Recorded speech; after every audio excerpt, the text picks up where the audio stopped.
Hi, my name is Debra Richardson of Debra Richardson LLC, and I work with you to help you clean up your vendor data, clean up your vendor processes, and pay the right vendor. This week's Vendor Master File tip of the week is duplicate payments and occupational fraud. So I recently did a podcast and blog post episode entitled Tales from a Dark Side, 5 Cases of Recent Occupational Fraud and how to avoid. And I want to share one of the cases here along with how to avoid it. Now, the press release title was Utah Woman Gets 2 Years in Prison for $1.6 million Embezzlement Case. Now, that fraudulent activity was perpetrated from 2015 to 2018, so 3 whole years.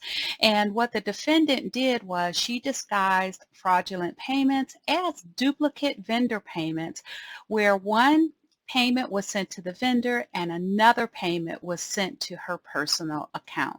Now, warning, don't try this at home. She was caught and sentenced to 2 years in prison along with restitution. Now, here are 2 ways to avoid this type of fraud. One way to avoid is have a separate person perform the bank reconciliations. This will ensure an objective set of eyes that could have investigated the continued duplicate payments that they saw on that bank statement activity. A second way is management review of payments. Now, this is really a compensatory control when there is not a segregation of duties in place, and this is where management will review a report of payments prior to going out, even checking for supporting documentation. Now, in this case, that review would have revealed payments for the exact same amount, alerting them of the duplicate before the payments were sent.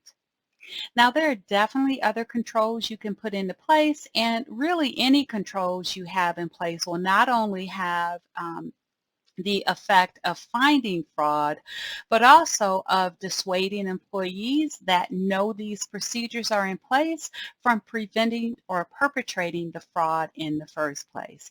Now, if you want 4 other examples of occupational fraud and how to avoid, I will put a link in the description for the blog and the podcast so you can read or listen.